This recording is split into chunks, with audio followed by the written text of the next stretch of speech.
DBS name is steeped in history at Aston Martin. It's the brand's designation for a Grand Tourer, and it first appeared in 1967. It was even used by James Bond on Her Majesty's Secret Service in 1969.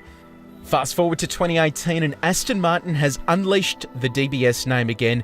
This time though it's in Superleggera form, which is Italian for super light. Testing one of the most beautiful cars in the world demands one of the most beautiful locations in the world. That's New Zealand.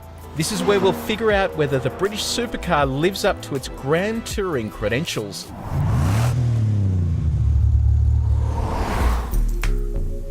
First up, let's have a look at the styling. This is genuinely a work of art. I mean, I feel bad even sitting in it and driving it. It is such a beautiful car, and it looks different enough from the DB11. So this now sits at the top of the Aston Martin tree. So they've differentiated that design enough to make this stand out on the road and let everyone know that you're spending big bucks on your supercar. But the styling isn't just skin deep. There is some active aero in action here. So first up, at the front here, you've got that carbon fibre lip, and then behind this mesh grate are radiators. So they're there to help cooling. Air then flows around those wheels, and those beautiful 21-inch wheels, they look stunning, out these strakes here, and then down the side of the car. Now that all culminates to this point here, where air is being force-fed through this channel and into the boot to improve downforce, and it is a lot of extra downforce. So you've got a carbon fibre lip there, so that's just a traditional spoiler, but buried beneath here is the channel that air comes through the car there and then spits out here. It generates 180 kilograms of downforce at top speed. That is incredible. That's in comparison to lift that the DB11 V12 generates. So this is functional stuff. Crack this open and you'll see the actual channels that it runs through here. All carbon fibre there too. As an engineer, this stuff kind of turns me on. This cargo space is usable too. Aston Martin says you can get golf clubs in there. We've fitted suitcases and all sorts of other paraphernalia in here before, so it is a fairly usable space, which is good. But the coolest part about this car is the bonnet. Come and check this out. Have a look at this. How stunning is that? So just like the design of the car, they've designed this engine bay to look incredible from any angle.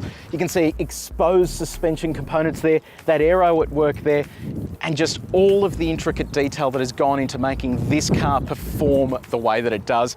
Now this is special, but the interior is pretty damn special as well.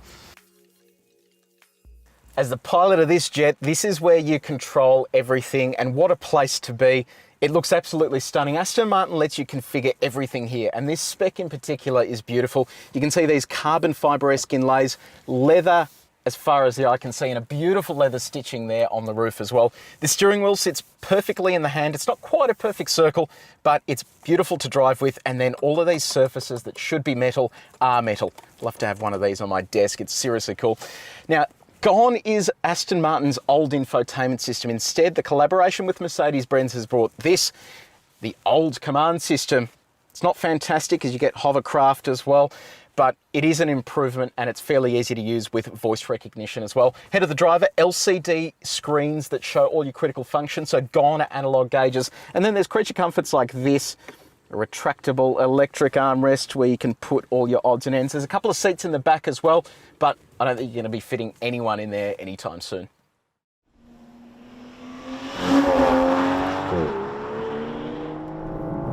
So the engine, this is what absolutely makes this car. It uses a hearty V12. A V12 used to be a big old lazy engine that you'd stick in a Grand Tourer. It was never really a performance motor.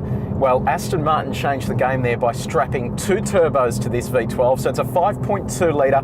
It makes a whopping 533 kilowatts of power and 900 Newton meters of torque. And they've made it to what is possibly one of the best gearboxes on the market.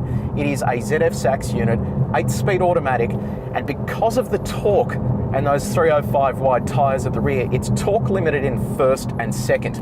Now to give you an idea of just how quick this is, I'm going to drop it back to third, punch it. Oh man, the way it delivers torque is next level.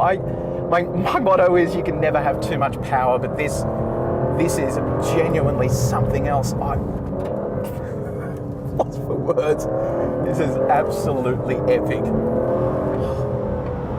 The sound is really good. So this is 10 decibels higher than the DB11 V12, and you can hear it. When you get stuck into it, it's got a bark, and then Aston Martin has engineered a solution where they pump in a bit more fuel to give you crackles on the overrun.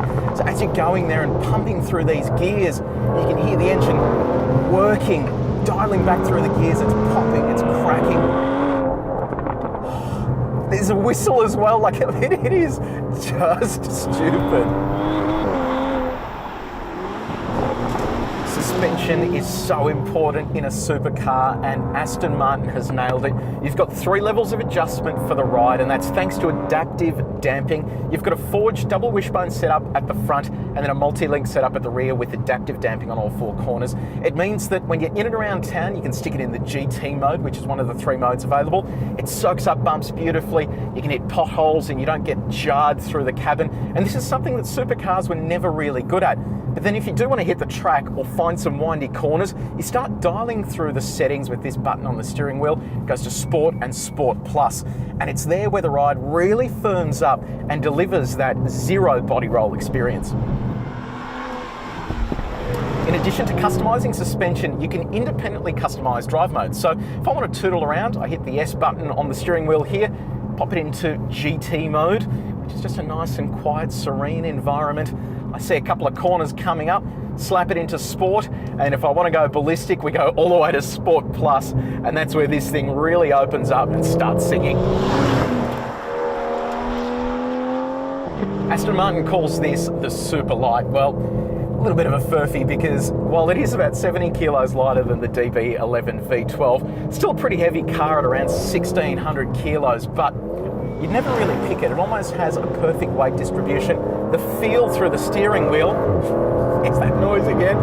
The feel through the steering wheel is sensational. I can feel exactly what the car's doing all the time. It's not too heavy, it's not too light, it is right where it needs to be. And the handling, I mean, I just cannot understand how they've made a car with this much power handle as well as it does. It really is a next level driving experience. On all 4 corners, you're going to find 21-inch wheels with Pirelli rubber. Yesterday when we were doing a recce on these roads, it was bucketing down, and despite that, I still had plenty of traction. When it dries up like this, the 305mm wide Pirellis at the rear, they really come into their own, and it's hard to believe that with 900 Newton meters of torque, when you get to those 3+ gears where it's not torque limited in first and second, it holds on for dear life. And even when it does want to give you a little bit of freedom, it doesn't cut in and disable all of your torque. So you still have plenty of opportunity to give it a stab. Stopping power, let's have a chat about that. It is simply remarkable. You have a fairly firm pedal, but it's communicative, which is important. So when you do get on the anchors for a corner, it bites really hard, and they're carbon ceramic brakes, which means you are never going to fade these things, I guarantee that much. 410 millimeters at the front of the size of the rotors, and then at the back we're talking 350 millimeters. They are absolutely sensational. However, can you hear that squealing sound? It's not the cameraman, that is the brakes. When you get a bit of heat into them, they just start making all sorts of noises. And I know Porsche once did an article, why our brakes make noise. Well, yeah, I get it, but come on, it's a $500,000 car. We could have at least tried to make it a little quieter under brakes. Okay, let's go into quiet mode and chat about the practicalities of the DBS Superleggera.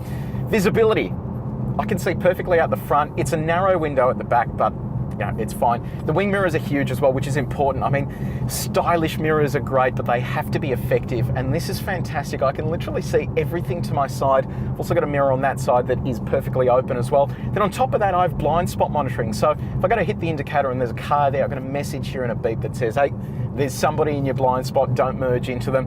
You've then got all the other creature comforts you would expect from a car like this. So you are getting a car that you could potentially drive as a daily driver. Let's have a quick chat about the negatives. This is going to be nitpicky, but there are a couple of build issues here. There's like a rattle coming from that side of the car there somewhere. Just inside the door here, some of the carpet sort of isn't really finished well. The seat makes an incredible noise when you're pushing it forward to get someone in the back. Sounds like you've got a V8 engine powering the seat on its own. While the car is quiet in GT mode, there's still a lot of noise that comes into the cabin, and most of that's coming through the tyres. So aside from the squealing brakes, you do get a lot of tyre noise on coarse chip surfaces. Not a big deal because when you're on the highway, it's drowned out by this amazing Bang & Olufsen sound system. But it is worth keeping that in mind if you're buying this as a daily driver. It could be a little bit drony at times.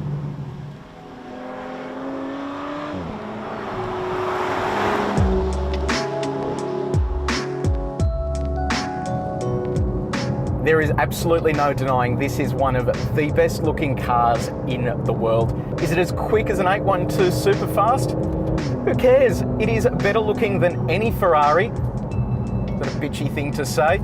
Doesn't really matter, because the person that buys this car will revel in the fact that it is an incredible looking machine that turns heads and makes one of the best notes you've ever heard.